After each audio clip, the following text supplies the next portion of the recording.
Depois desse. Quando susto, né? Eu já estava introduzindo, né? Eu estava falando sobre o objetivo da classe, né? Que a gente se aprofundar aí no nosso conhecimento bíblico, né? Hoje. Isso aí é o chaveiro aí, o chaveiro.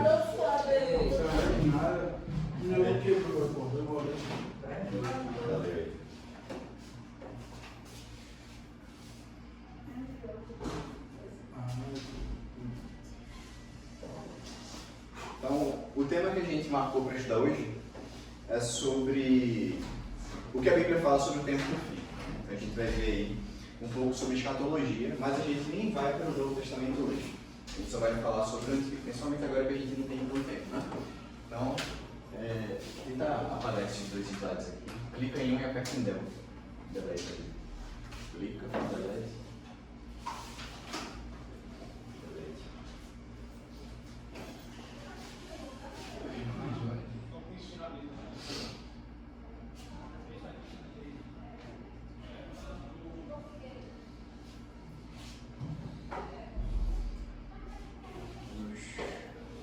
Mas antes de abrir a Bíblia, vamos fazer uma oração rápida. Senhor nosso Deus, queremos pedir que nesse momento o Senhor nos ajude a compreender a mensagem que o Senhor trouxe para nós nas Escrituras. Que o Santo Espírito esteja conosco, nos perdoe os nossos pecados. Em nome de Jesus, amém. Amém. Gênesis capítulo 6.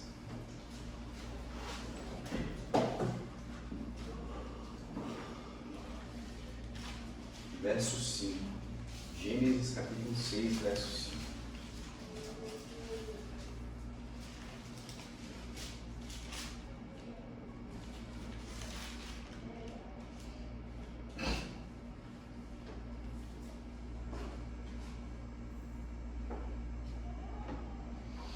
O que a gente vai ver sobre a questão escatológica é mais ou menos assim. Todas as vezes que a gente vai ter uma destruição, antes a gente tem 4 elementos que acontecem. O primeiro deles é a pregação. É o declínio, perdão, o declínio. Primeiro o declínio. Depois do declínio que vem a pregação. Depois da pregação, a gente tem o julgamento. E depois do julgamento, a gente tem a sentença. Esse esquema vai se repetir de forma cíclica na Bíblia em alguns contextos escatológicos que a gente vai ver. O primeiro contexto escatológico é o dilúvio. Tá? Então, na criação, Deus tinha um plano para a humanidade. Então, Ele cria o planeta Terra, cria o ser humano, coloca no planeta Terra o ser humano, e o ser humano desobedece a sua lei. O resultado disso foram expulsos do Jardim do Éden, né? E ali a gente tem novamente Deus estabelecendo uma bênção para Adão e Eva. Ele cobre Adão e Eva de uma roupa de cordeiro e ele promete que o Messias viria, em Gênesis 3:15. Então você tem a expulsão de Adão e Eva do Jardim do Éden, mas junto com a maldição, junto com a sentença, junto com o julgamento vem uma bênção. E a gente vai ver que a bênção e a maldição, elas andam juntas algumas vezes no contexto escatológico. Tá? Então o primeiro tempo do fim que a gente encontra seria no dilúvio, em Gênesis capítulo 6. Tá? Então quando a gente vai ler a partir do verso 5, a gente tem assim: o Senhor viu que... Deixa eu só pedir para o pessoal fazer um pouquinho aqui.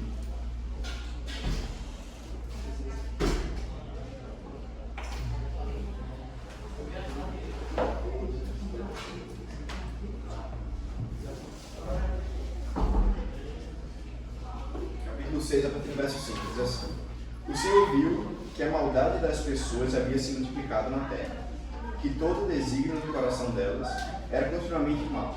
Então o Senhor ficou triste por haver feito o ser humano e a terra, na terra, e isso lhe pesou no coração.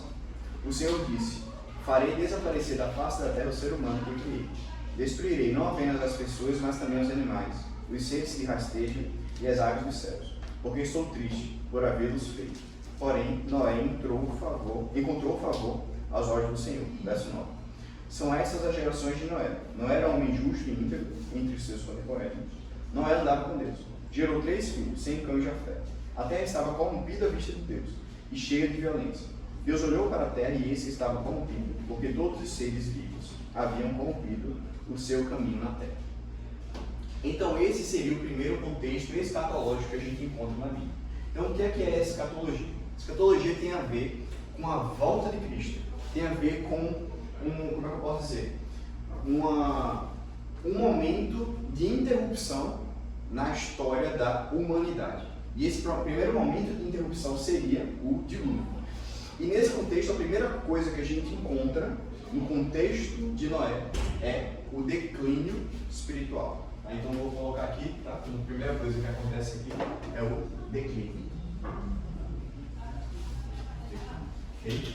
Então Deus olhou para a terra e viu nela o quê? Corrupção. E ele percebeu que aquilo que ele tinha criado lá no Jardim do Éden se tornou uma maldição e ele agora teria que destruí-lo. Mas junto com a destruição vem algumas coisas. Tá? Então depois que ele promete a destruição ali para Noé, que ele vai destruir o planeta Terra, ele traz junto com Noé o segundo ponto, que é a pregação.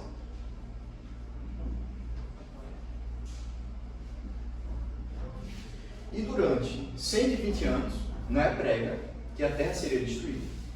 Depois que Noé prega, acabam os 120 anos, os animais entram na arca, o homem entra na arca, a arca se fecha. E ali a gente tem a terceira coisa que acontece no contexto escatológico, que é o julgamento.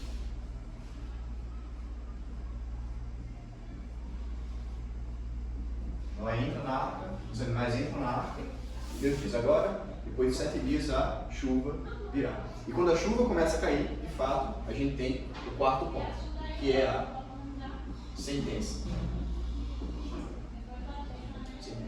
Então, praticamente em todo o contexto escatológico, a gente vai encontrar um esquema parecido com esse. Tá? Então, o primeiro ponto seria o declínio, o segundo, a pregação, o terceiro, o julgamento e o quarto, a sentença.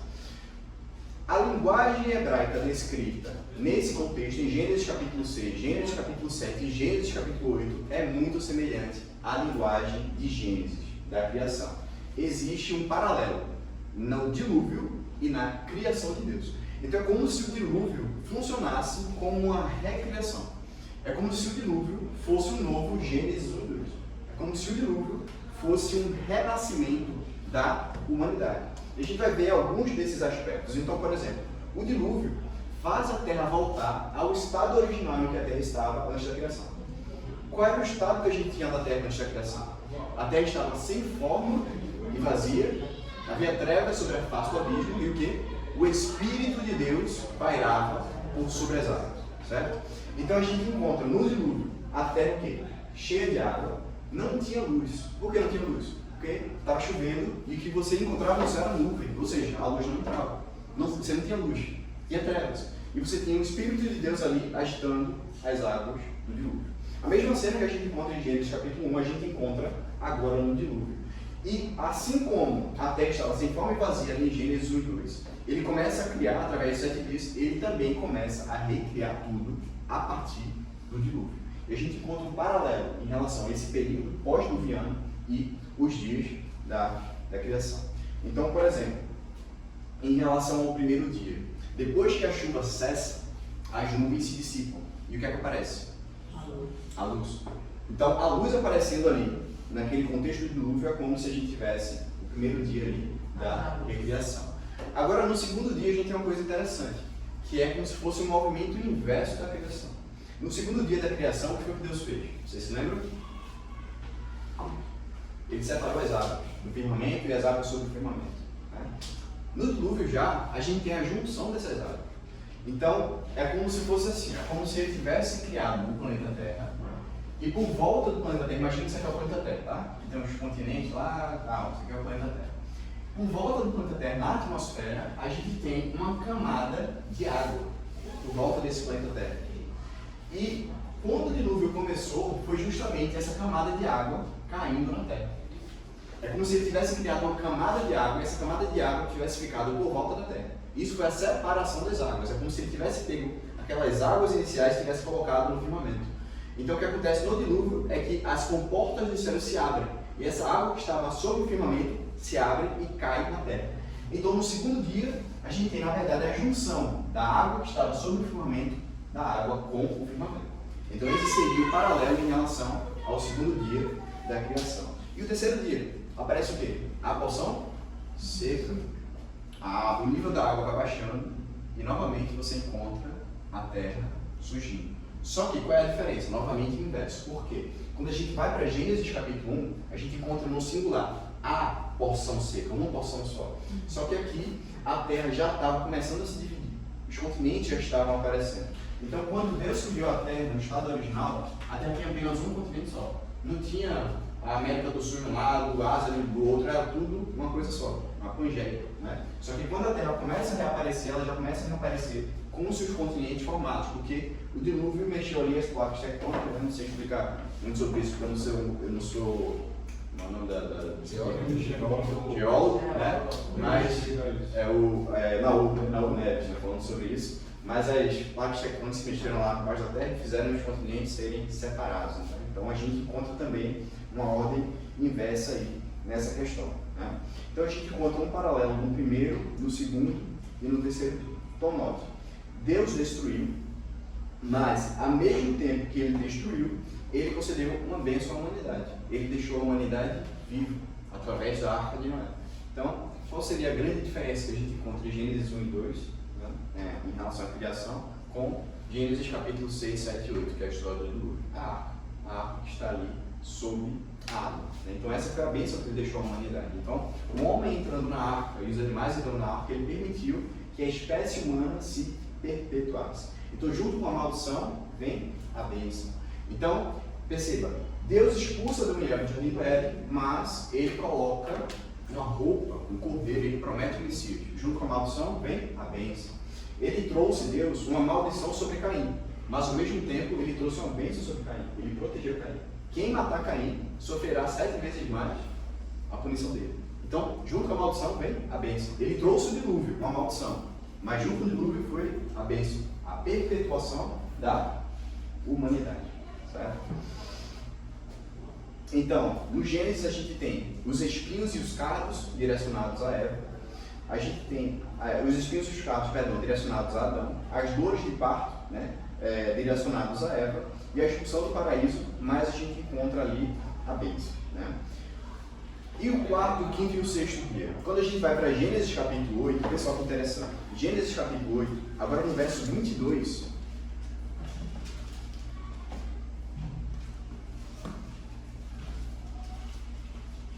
Gênesis capítulo 8, agora no verso 22.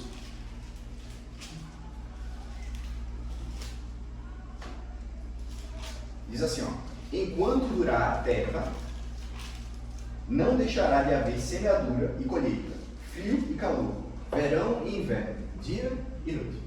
O que é isso? São as estações. E as estações têm a ver com o quê? Com o movimento dos astros. Em relação à Terra estar mais próxima do Sol, está mais distante. Isso é inverno e verão. Né? Então aqui a gente tem completamente direcionado ao quarto dia, que tem a ver com a criação dos astros. Né? O quinto dia a gente tem ali os animais saindo da arca, como se fosse a criação dos animais.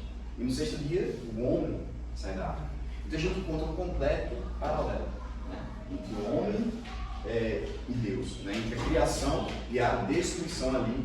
Agora é interessante que essa profecia aqui, ela aconteceu há 6.000 anos atrás, se perpetua por toda a vida. Enquanto durar a terra, não deixará de haver cemitério seco, frio, calor, verão, inverno, dia e noite.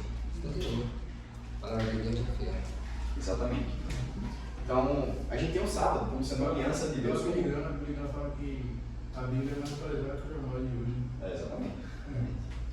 Então, perceba, no Gênesis, a gente tem uma aliança de Deus com o homem, que é o sábado. Né? E aqui a gente encontra novamente uma aliança e ele coloca um arco-íris do céu. Então, perceba que é um paralelo entre o dilúvio, que é uma recriação, e o Gênesis 1 e 2, que é a criação ali após o dilúvio, após a destruição. Né? Então, esse é o primeiro contexto escatológico que a gente encontra na Bíblia. O primeiro fim dos tempos que a gente encontra na Bíblia é o dilúvio. Então, a gente encontra os mesmos elementos no dilúvio que a gente encontra nos outros fins dos tempos que existem também na Bíblia, que a gente vai ver. Então, agora a gente vai para Gênesis, capítulo 9, verso 1. Né? Deus abençoou Noé e os seus filhos, dizendo: sejam fecundos, multipliquem-se e encham o quê? A terra. Então Deus deu a bênção. Olha aqui, Noé. Essa aqui é a sua bênção. Noé agora ele funciona como um segundo Adão. O primeiro Adão pegou lá no princípio. Agora Noé é novamente aquele homem que surge e a bênção está sobre ele. E agora, através de você, a terra vai ser beneficiada, vai receber bênçãos. Então, sejam fecundos, se multipliquem e se espalhem sobre a terra. Aqui a gente tem a bênção, né, para que ele pudesse se espalhar. Mas e o que foi que aconteceu? A gente enxerga novamente um contexto escatológico. Gênesis capítulo 11, verso 4. Agora a gente vai para a Torre de Babel. Gênesis capítulo 11, verso 4. Diz assim, ó.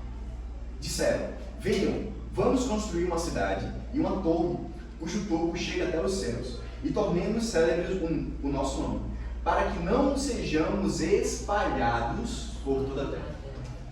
Isso aqui é o quê? Isso aqui é o declínio. Por quê? Porque o homem, novamente, está desobedecendo a lei de Deus. Porque Deus ordenou a Noé: sejam fecundos, multipliquem-se e espalhem-se. E o que foi que o homem fez ali na Torre de Babel? Vamos nos juntar. Então seremos um povo só, uma só língua, construiremos uma torre e nós seremos os maiores na terra. Aí o que é que Deus faz? Primeiro a gente tem a pregação. Depois do declínio, o caimento espiritual daquele povo, a gente tem agora a pregação. E qual é a pregação? A pregação não é feita à humanidade, a pregação é dita aqui no verso pelo próprio Deus, nos versos 5 e 6. Então o Senhor Deus desceu para ver a cidade e a torre que os filhos dos homens estavam construindo. E o Senhor disse: eis que o povo é um, e todos têm a mesma língua, isto é, apenas o começo. Agora não haverá restrição para tudo o que planejam fazer. Então essa aqui é a pregação. E a pregação é uma pregação de destruição novamente. Assim como Noé pregou que um dia o dilúvio iria destruir a terra, aqui a gente tem a pregação de Deus em relação novamente a uma destruição. Então a gente encontra o declínio, a humanidade desobedecendo a lei de Deus e a pregação do próprio Deus. E agora a gente tem o julgamento que Deus faz, no verso 8. Assim o Senhor dispersou dali para a superfície da terra e pararam de edificar a cidade. Por isso, a cidade foi chamada de Babel, porque ali o Senhor, e agora a sentença, confundiu a língua de toda a terra. E dali o Senhor dispersou por toda a superfície dela. Então é como se Deus estivesse dizendo: tá bem, você não quer fazer por bem, vai ser feito por mal. Aí Deus foi lá, desceu, confundiu a língua deles, e eles, por obrigação, agora tiveram que se dispersar, porque eles falavam línguas diferentes. E agora a humanidade se divide e começa a povoar os novos continentes. Antes era assim, então não tinha como eles se dividir, era um continente só. Depois houve os continentes separados, e agora, por obrigação, por diferença linguística, eles têm que se dividir e se dispersar pelo mundo. Então, em Gênesis capítulo 11, a gente encontra novamente um contexto escatológico, um contexto do fim. Esse contexto do fim vai acontecendo de forma cíclica no planeta Terra. Só que tem uma coisa interessante, é o que eu falei para você. Junto com a maldição, tem que vir a bênção. Aconteceu com Adão e Eva, a bênção. Aconteceu com Caim, a bênção. Aconteceu com Noé, a bênção. Eu perguntarei a vocês, qual é a bênção que a gente encontra em Gênesis capítulo 11? Onde é que está a bênção aqui na Torre de Babel?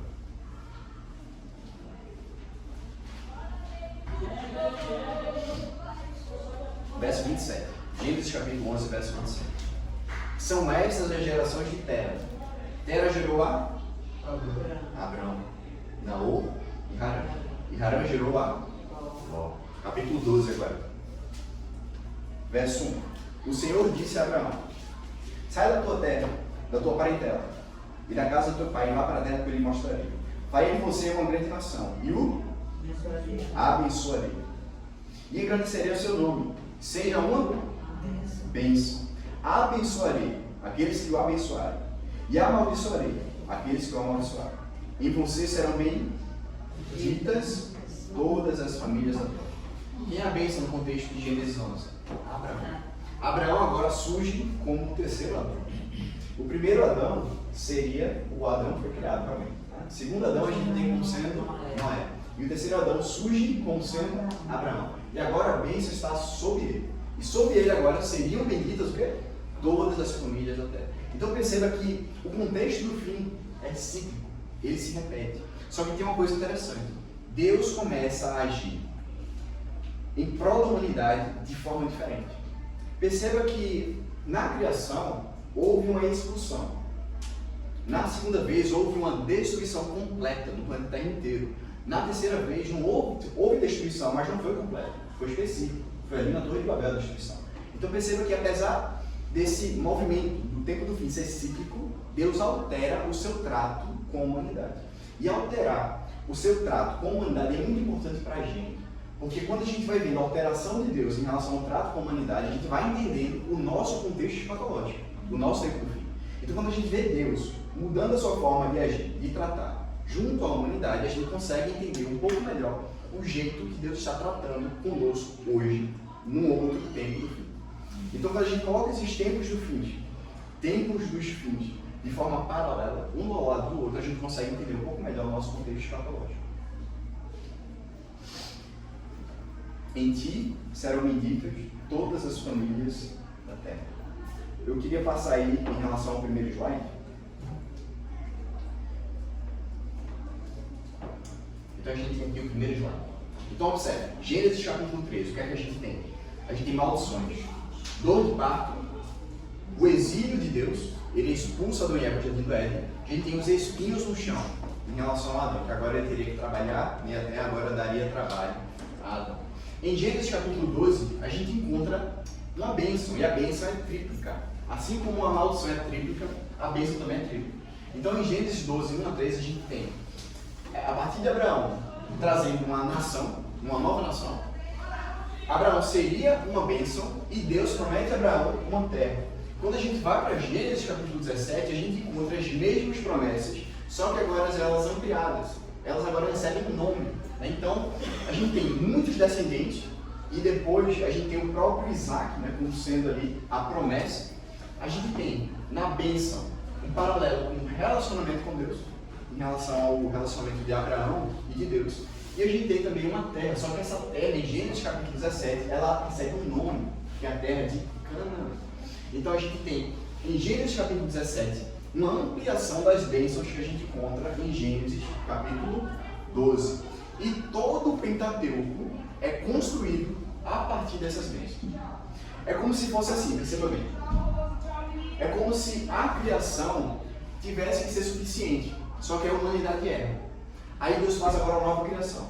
E agora a gente tem, não apenas Gênesis 1 e 2, agora a gente tem Gênesis 1, 2, 3 até o 11. Só que aí a humanidade erra novamente. Agora a gente não tem apenas Gênesis até 11, a gente tem até o 17. Só que aí depois é ampliado para o Pentateuco. É como se não fosse o plano de Deus trazer todo esse contexto histórico. Era para ter parado ali, era para as bênçãos continuarem ali, só que não continuou. Aí teve que trazer mais coisas, a humanidade negou de novo, depois teve que trazer mais. Ou seja, eu pergunto a vocês, se Adão e Eva tivessem pecado, não tivessem pecado, a gente teria, por exemplo, o livro do Apocalipse? A gente teria o Novo Testamento? Não teria.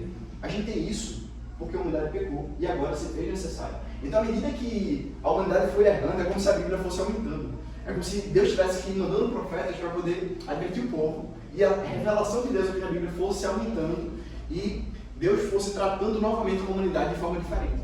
Então a gente enxerga em toda a revelação uma ampliação em relação ao trato de Deus com o homem. Vamos passar para o próximo slide? Então perceba bem, quando a gente vai agora para o Êxodo, a gente encontra novamente uma recriação. E a gente encontra a repetição de alguns elementos que a gente viu em Gênesis 1 e 2 e Gênesis 7 em Êxodo, no capítulo 4. Êxodo, capítulo 4.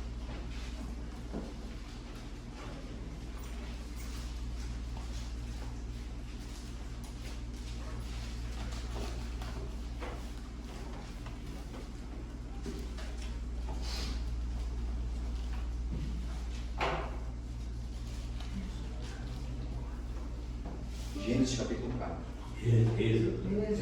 Êxodo capítulo 4, verso 22. Êxodo capítulo 4, verso 22. Diz assim: diga a Faraó, assim diz o Senhor, Israel é o quê? Meu filho, meu primogênito. Eu digo a você, deixe o meu filho ir para que adore. Mas, se você não quiser deixá-lo ir, eis que eu matarei seu filho. Então perceba, Israel aqui aparece como um renascimento da humanidade. É como se em Israel agora tivesse aquela bênção. Aquela bênção que foi promulgada a Abraão agora, ela se estende ao povo de Israel, que é a sua descendência. E Israel aparece como sendo uma recriação da humanidade. Agora, quando a gente vai para o contexto do Mar Vermelho, lá no capítulo 14, a gente encontra essa recriação de forma mais clara.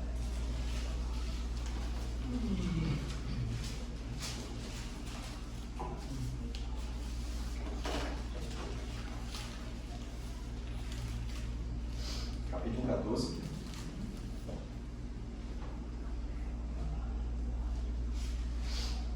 Todos abriram? Verso 21 e 22. Diz assim: Então Moisés estendeu a mão sobre o mar, e o Senhor, por um forte vento do leste, que soprou toda a terra naquela noite, fez com que o mar se retirasse, tornando-se seca, e as águas foram divididas. O filho de Israel entraram pelo meio do mar seco, e as águas foram qual muralha à sua direita e à sua esquerda.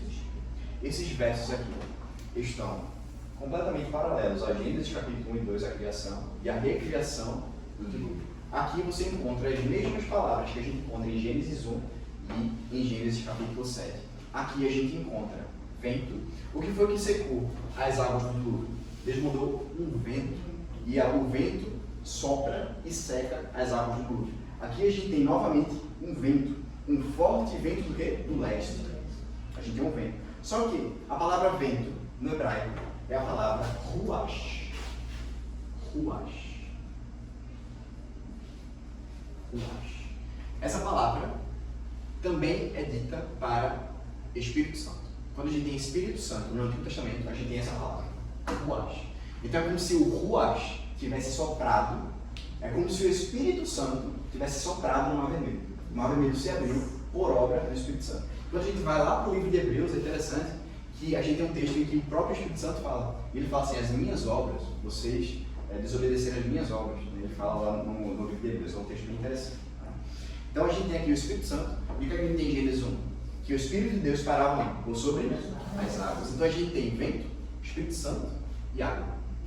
A mesma coisa que a gente encontra em Gênesis 1 e em Gênesis capítulo 7. Ou seja, aqui no Êxodo a gente tem um renascimento de um povo.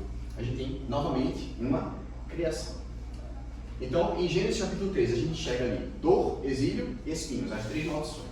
Em Gênesis 12 e 17 a gente tem uma nação descendente, uma bênção, que é o relacionamento com Deus, e a gente tem uma terra.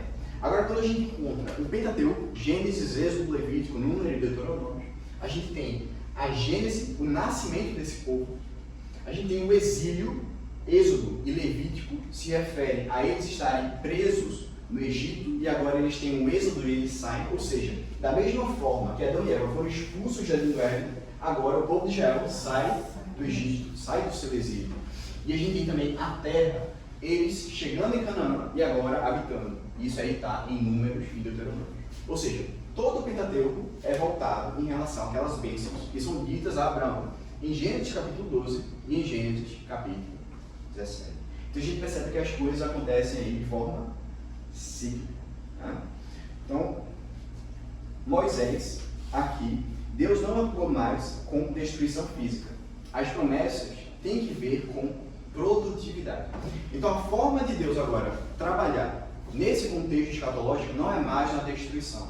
Agora Deus atua de forma diferente, tanto em relação à bênção, quanto em relação à maldição. Onde é que a gente tem isso? Em Deuteronômio capítulo 28. Deuteronômio capítulo 28. Verso 1 e 2.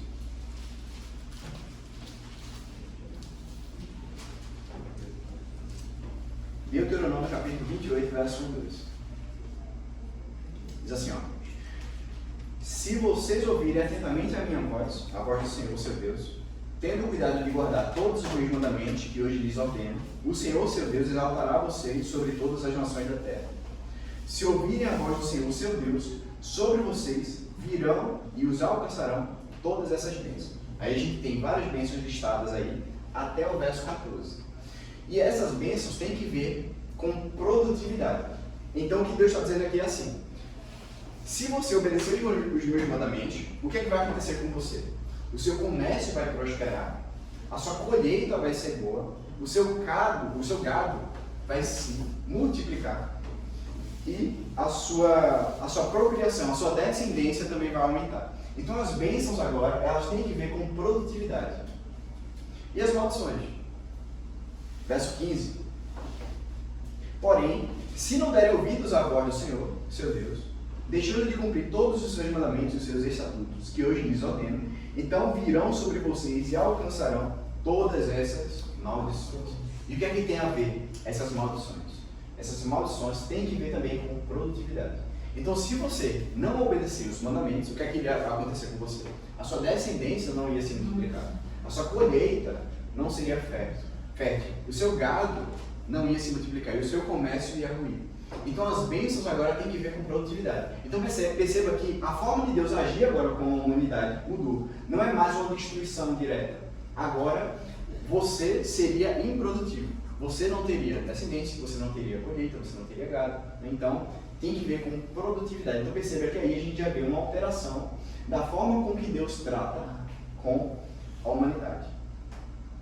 Então, eu perguntaria a você, existiu um período em Israel que a gente poderia enxergar essas bênçãos acontecendo em Israel? Então, quer dizer, se agora a bênção ela vem de forma gradual, quer dizer, à medida que o tempo for passando, essas bênçãos em relação à produtividade vão vir sobre você. Então, será que houve um período em que Israel foi obediente e você consegue enxergar em Israel esse período de bênçãos acontecendo? A colheita sendo fértil, ele se multiplicando? Sim. Que período seria esse? Davi e Salomão. No período em que Davi e Salomão estavam sobre monarcas em Israel, a gente teve conquistas territoriais. Davi consegue conquistar Jerusalém, toda Canaã e até mesmo as vizinhanças de Canaã. No período de Salomão, é interessante dizer que Jerusalém se tornou a nação praticamente mais rica de todo o mundo. É dito lá em 2 Crônicas, capítulo 9, verso 27, que a prata se tornou tão comum no reino de Salomão quanto a pedra. E essa é uma linguagem bem interessante, porque quando a gente vai para o Apocalipse, é dito que as ruas seriam feitas de ouro. As nossas ruas, as ruas que nós vamos pisar, são feitas de ouro. Só que no reino de Salomão, as ruas eram praticamente feitas de pedra, de prata. Então a gente encontra um paralelo. É como se aquele período de Salomão fosse um vestígio do paraíso que estaria no futuro. É como se as bênçãos já estivessem sendo estendidas ali. Só que aí o que acontece? O povo cai em pecado de novo. E aquilo que estava se tornando em bênção, agora se torna maldição. Eles novamente caem em desgraça. Então, o contexto escatológico do Pentateuco é como se, de forma gradual, o povo fosse evoluindo em conhecimento, em sabedoria, em riqueza. É como se a produtividade deles fosse aumentando, até que o Messias viesse e ele reinasse de vez agora sobre o povo de Deus. Então, nesse contexto escatológico, perceba, aqui não tem um espaço para o nosso contexto escatológico, que é a volta de Cristo, fazendo uma interrupção na história da humanidade. Jesus viria como se a gente tivesse, como os protestantes creem hoje, um milênio de paz, um período de paz, um período de prosperidade. E aí Jesus só iria vir, se assentar ali no trono e começar a reinar. É como se ele não viesse para destruir, ele viesse agora simplesmente reinar sobre o seu povo. E esse era o objetivo. Esse era o propósito de Deus para o povo de Israel. Em ti serão medidas todas as famílias da terra. Então é como se Israel fosse o centro do mundo, em uma superpotência. E todas as nações agora viessem até Israel para também receber as bênçãos de Israel. Mas já foi um tempo, lá no passado, já foi a igreja protestante. Quando participou da reforma, não foi? Você falou da igreja protestante, né? Sim. Eu entendi o seu ponto de vista. Realmente teve no passado, foi a igreja protestante. Mas também não foi no tempo lá, a gente não foi a igreja protestante também. Foi. No tempo de Martin Lutero. Isso, exato. Porque na Bíblia toda a gente encontra uma coisa, um conceito, que é chamado de verdade presente. A verdade presente. Né? Então, por exemplo, quando a gente vai para Noé, a gente encontra a verdade presente, que vai vir uma destruição, vamos entrar na arca. No tempo de Abraão também tinha uma verdade presente, crescer e multiplicar-vos, se espalhem. No tempo de Moisés também tinha uma verdade presente, que era seguir o Pentateuco. No tempo de hoje também existe uma verdade presente, que é a mensagem dos 3 anos. Todo tempo existe uma verdade presente, né? Algo que se acentua.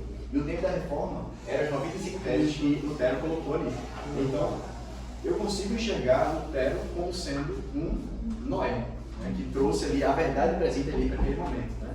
Então, é como o Provérbios fala, a vereda do justo é como a luz da aurora, que vai brilhando mais e mais até ser dia perfeito. A verdade é progressiva. Jesus chegou para os discípulos e disse, não posso contar tudo agora, vocês não podem o quê? Suportar. O que é que você acha que estava incluído naquela mensagem?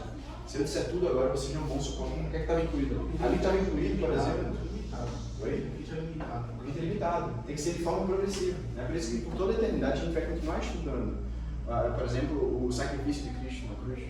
A gente vai continuar estudando por toda a eternidade. Né? Então, o que está incluso ali naquela questão que Jesus Cristo falou? Por exemplo, a reforma de saúde. A reforma de saúde não foi citada de forma clara no Evangelho de Cristo. A gente não encontra ali. Então, a reforma de saúde estava inclusa aqui.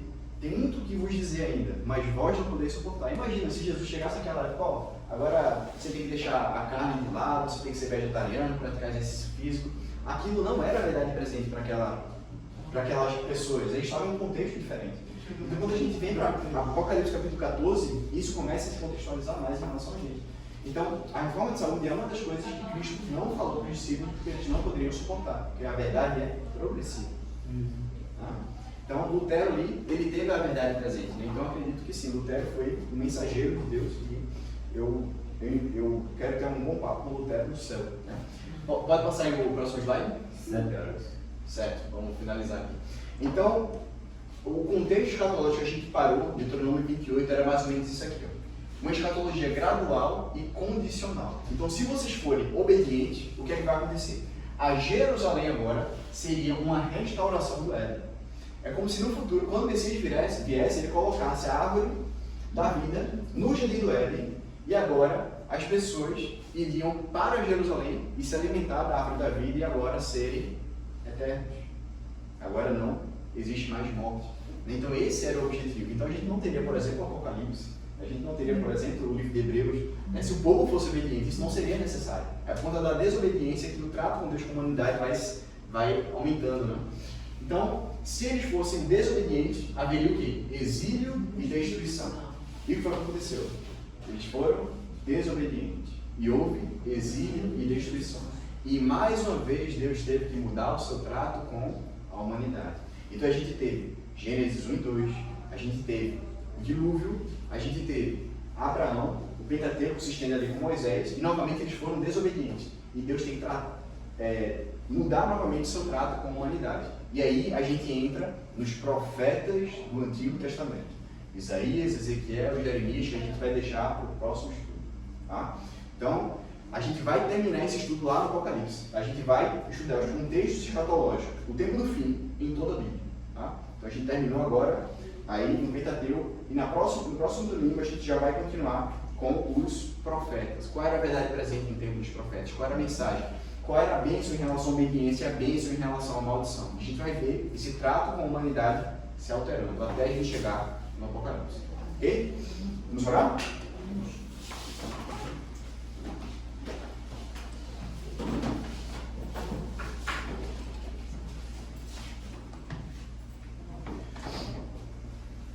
Senhor Jesus, muito obrigado por mais um estudo concluído. Queremos te agradecer por tuas bênçãos que tu nos concede. Queremos te agradecer porque o Senhor nos revelou esse livro sagrado e a gente consegue entender, através desses livros, os teus propósitos, o teu amor pela humanidade, o teu sacrifício. E a gente quer te pedir força para que a gente possa ser uma exceção em relação a esse mundo que a gente sabe que está mergulhado em maldições.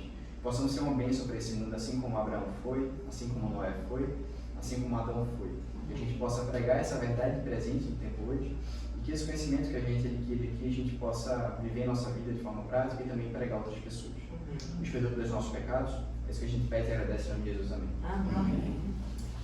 Até o próximo domingo.